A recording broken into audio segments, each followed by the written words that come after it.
What is up everyone, this is Tom from You Learn Something Today, and before this video starts I just want to quickly tell you something. Now I will be doing a lot of really cool giveaways in the future that you definitely don't wanna miss. The way you can win this is by first subscribing to my channel, which is really simple. Just press the red subscribe button and you're done. The second step is to support my videos by liking them, watching from start to end and commenting, which will significantly improve your chances. And with that said, let's carry on with the video. What is up everyone, this is Tom from You Learn Something Today, and today I'll be counting down some of the saddest moments in YouTube videos. Now some of the YouTubers that I will include in this list are really big and you might be watching them all the time. And seeing them sad can be really hard, that's why I would recommend getting a tissue. So sit down, relax and watch to the end of this video. Bradlee Wannemacher. For our first pick we got Bradlee Wannemacher, who is mostly known for making comedy videos. He has accumulated over 500,000 subscribers and fans got really worried for him when he uploaded the video titled Really Sad, when he talked about his depression. That video was uploaded 2 weeks ago and it calmed down a bit until he uploaded another video titled I Tried Killing Myself. He talks about his suicide attempt and it's extremely heartbreaking. I don't even know where to begin.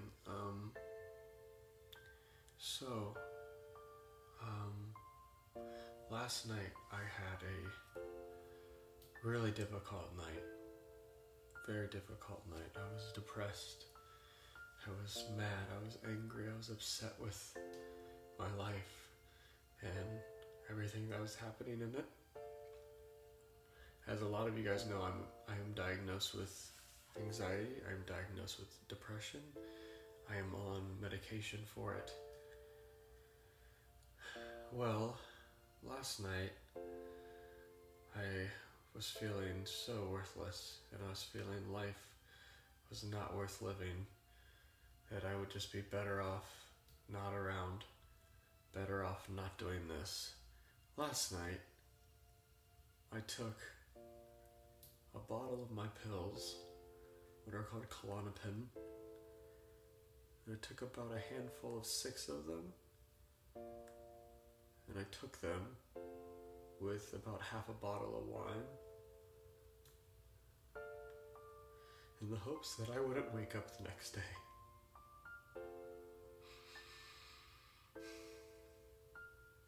I was just so at my end of the road and I just didn't want to do this anymore.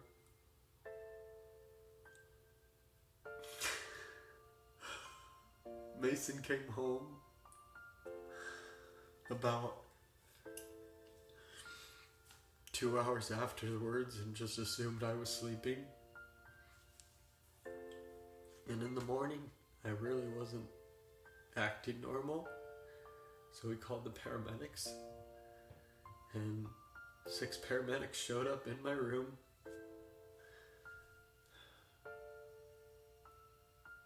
Got me out of bed. I was naked. Felt violated. They took my vital signs and said I was okay, and I made it through the night. I will have the link to the full video in the description below. Press the link and give him some support on that video. DJ Vailoc.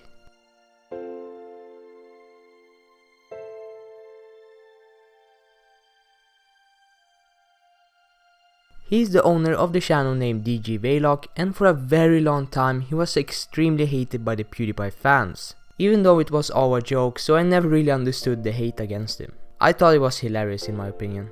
So PewDiePie has been making a lot of videos joking about Malcolm1466, but just 4 days ago he uploaded a video titled I Call Out My #1 Hater, where he mostly does his normal thing, joking about Malcolm1466, but at the end he said something he should have said from the beginning, and that is to not hate Malcolm1466 since it's all a joke. He also said that if Malcolm approves, PewDiePie will fly him to England to make a video with him, which is absolutely amazing in my opinion. Malcolm then proceeds to make a video titled The Truth, where he talks about his disease and that the hate against PewDiePie was not true, which was really heartbreaking actually.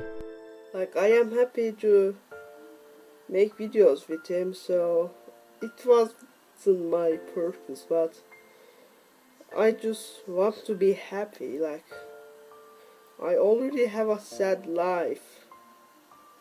Like, I have a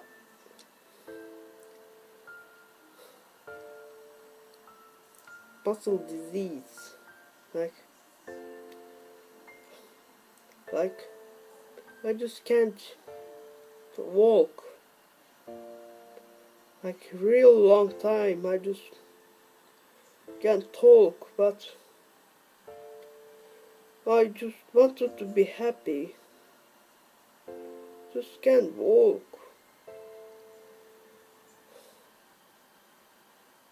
I'm not sure I'm going to make it, but I have no hope left. This was all my fault. You maybe call me a crybaby, but do you know, actually I just have a really sad life.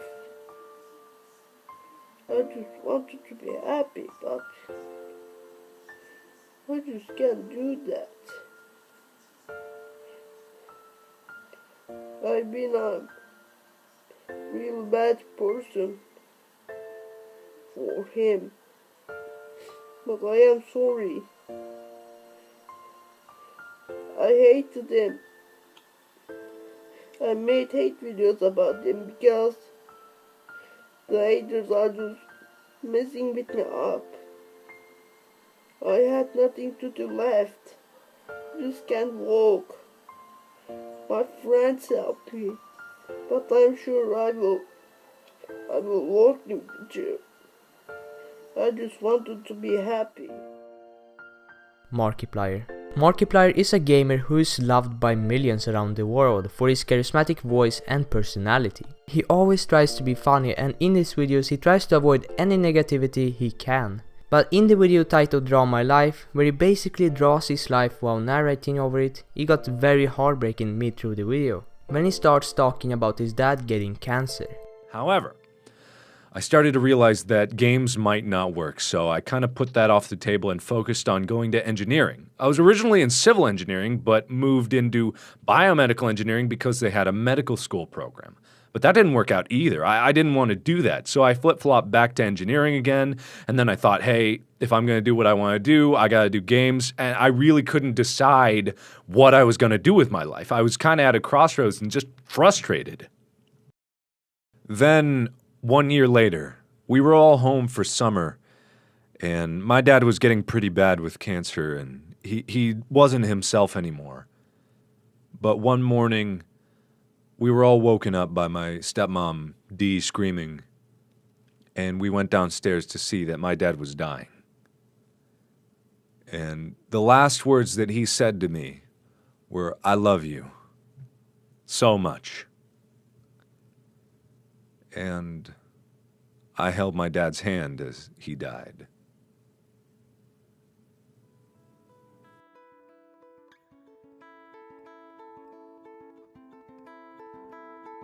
After my dad died, I became more confused than I was before because I was so far into engineering that I didn't think that I could get out anymore. And I was stuck in these mind-numbing co-op jobs that were literally me sitting at a computer 8 hours a day, doing 2 hours worth of work and nothing else. It was absolutely horrible, and I didn't want to do that for the rest of my life.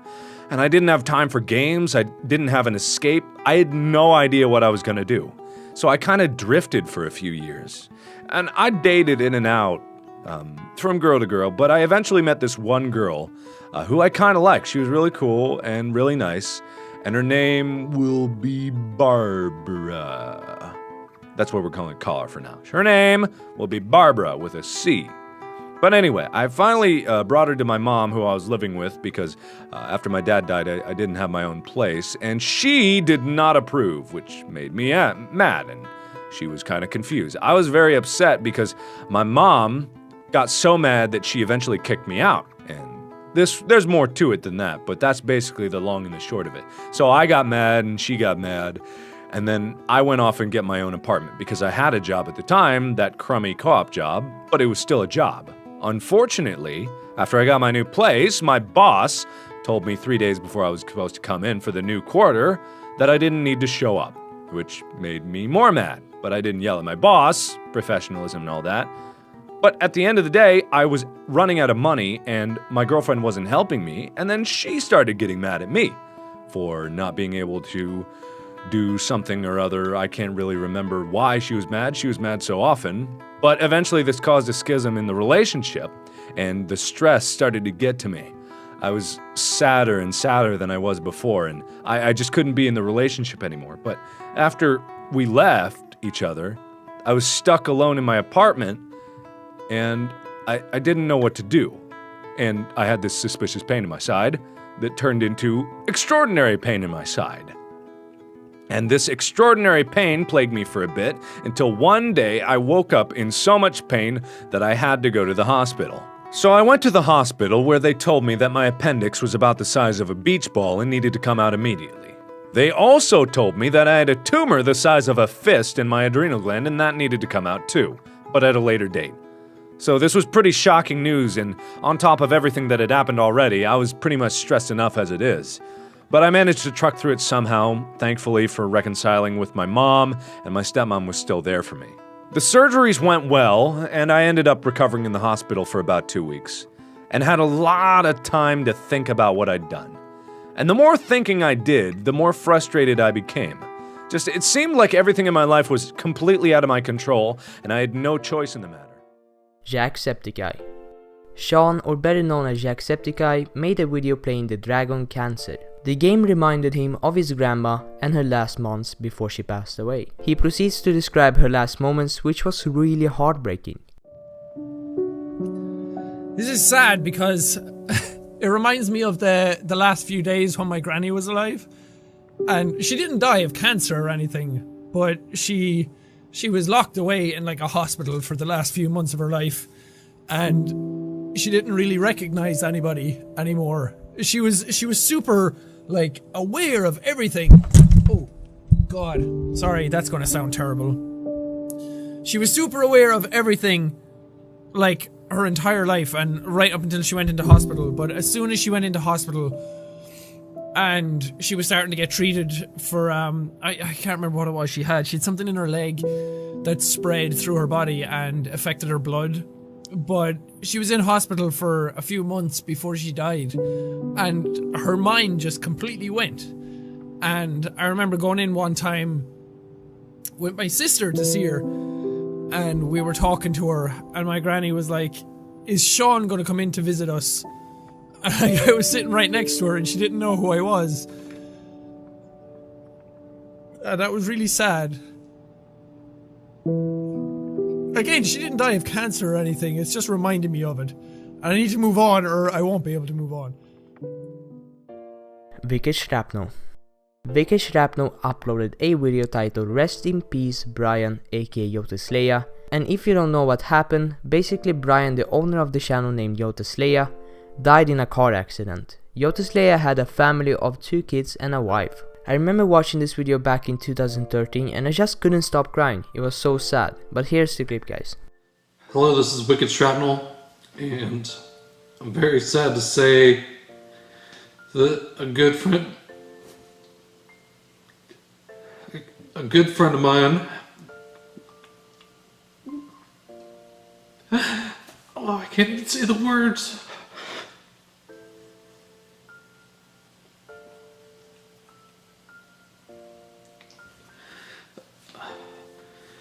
A good friend of mine, Brian, most people know him as Yoteslaya.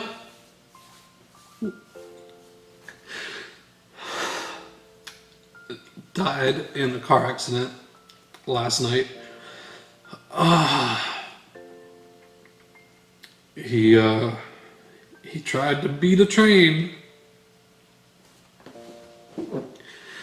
and he didn't.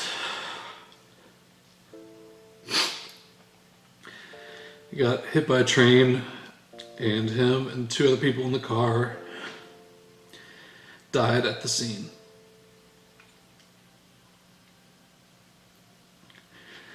And I've known him few years now, and he's not just some guy I heard about on YouTube. I consider him a friend, and he will be dearly missed. Boogie2988. Boogie2988 is another YouTuber loved by millions. He is known for both making review videos but also playing different characters like Francis for comedy purposes. One heartbreaking moment was when he made his Drama Life video. Just as Markiplier, he drew his life and narrated over it. Through the video we got to know about his sad childhood as well as his weight problems in the early stages. So here's the clip, guys. What's up, ladies and gentlemen of YouTube? Boogie2988 coming at you live once again through the power of the internet. You may not know me as Boogie2988. You may know me as my character Francis, who gets really angry all the time and breaks stuff, but that's okay. I'm just glad you know me at all. A lot of people have asked me to draw my life story, and it's kind of sad, but I'd like to do that for you now. I grew up in the southwestern part of Virginia in a small town called St. Paul, and it only had about 1,000 people in it, and it was part of the coal mining belt here in America, and of course my dad mined coal. It was a very hard job, which made him very sad, and my mother was a teacher, but she was always very sad, and not only was she sad, but she was pretty angry about her life and everything that had happened up till then. We had a medium-sized family. I was the youngest and the smallest, and my brother Brian, he was the oldest. He was pretty cool. My sister Carla, she was kind of crazy, actually, and eventually she ran away, and my brother went off to college, which left me alone at the age of 9 with my crazy, angry, depressed family, which really kind of sucked. So my dad was almost always at work, and that left me alone with my mother, who was always sad all the time, and sometimes she'd get really angry and she'd scream at me, and that happened almost every day, and sometimes she'd hit me, and that happened every day too. But enough about that. My brother used to tell me that my dad was a pretty laid-back guy and he was kind of fun, but by the time I came around, all Dad liked to do was drink, and he liked to drink Pabst Blue Ribbon, and he drank like 20 or 30 of them a day, and that's pretty much all he did. And that's why if you ever meet me, you don't get to buy me a beer, you buy me a Mountain Dew instead. As a kid, I was always pretty much sick. Either it was my allergies or chicken pox or something going on, but I pretty much was always sick. And because I didn't get much physical activity, I also got really fat. Eventually, all that drinking and smoking and coal mining caught up to my dad. Something went wrong in his brain. They called it alcoholic seizures, though it pretty much was just like a stroke, and it left him like a stroke victim. He couldn't work anymore, so it was up to me and my mother to take care of him, and all he did was pretty much sit in his recliner and stare at the wall. He couldn't really communicate. He couldn't hear because he was deaf from working in the mines, and he couldn't talk because of his stutter, and that's really, really sad. Then my poor mother, who was already pretty sad and already pretty angry, got even sadder and got even angrier, and the bad stuff she did started happening more often, and the good stuff she did kind of disappeared.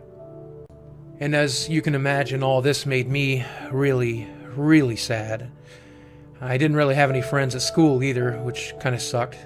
The kids at school would call me fat or ugly or gross.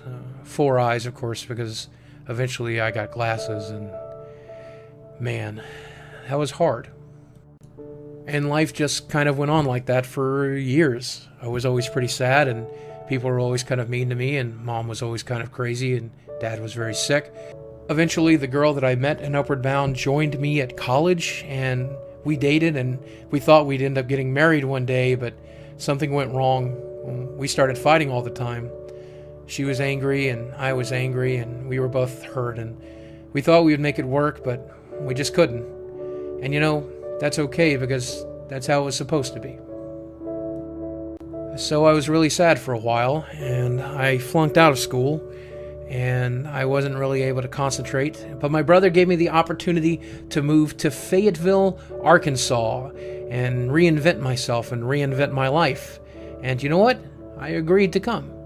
And it was one of the best decisions of my life, because they had this awesome computer lab, and they taught me how to code for the internet, and I played this card game called Magic the Gathering, and I met all of these great people who loved the game and loved gaming and loved video games and loved computers, and I made more friends than I'd ever had in my entire life, and I loved the city I lived in, and I was so happy. So I started using what I learned to start coding for the web, and I started doing web design, which was really fun, even though sometimes I ended up with clients that I didn't like working for who did kind of dirty stuff. But I had found my home. I was self-employed, I was making money, I was playing Magic, and me and my friends, we would travel all over the world to play Magic, all over the country, and it was great, but eventually that came to an end. You see, I was still pretty sad, and I was still pretty messed up, and I still got sick pretty often. And unfortunately for me, something went bad with my legs. I got a condition called lymphedema, and a very mean doctor tried to tell me that he was going to take that leg, but I wouldn't let him. So I was stuck at Fayetteville. I couldn't really walk very well, and I couldn't really exercise very much, but that was okay because I had some good friends and we go out to eat all the time. But eating out all the time made me fatter, and being fatter made me sadder, and I get more depressed and more fat, till eventually I was fatter than I'd ever been. But that was just the beginning of health problems for my family because my dad passed. He died of cancer. And that made my mom really, really sad and really angry. And then we got some more bad news. She fell and broke her leg, and that leg would never heal. So she was unable to work. And if you thought she was crazy before, that pushed her over the edge. And all this bad luck, and all this poor health, and all this misfortune made me sadder and angrier than I had ever been. And I decided not to leave my house, and I didn't, for almost 7 years. And during that period of time, I was so sad and so depressed, it became very difficult to work. And the internet became bigger and stronger, and more people were coding for it, and web pages were cropping up, and the money that I was making began to disappear. And I became poorer and poorer and poorer until eventually there was nothing left. So yeah guys, if you enjoyed this video, then please share it with your friends and subscribe if you wanna see more. I know this was a little sad, it's alright to cry, and I'm not gonna lie, I did too. So stay safe everyone.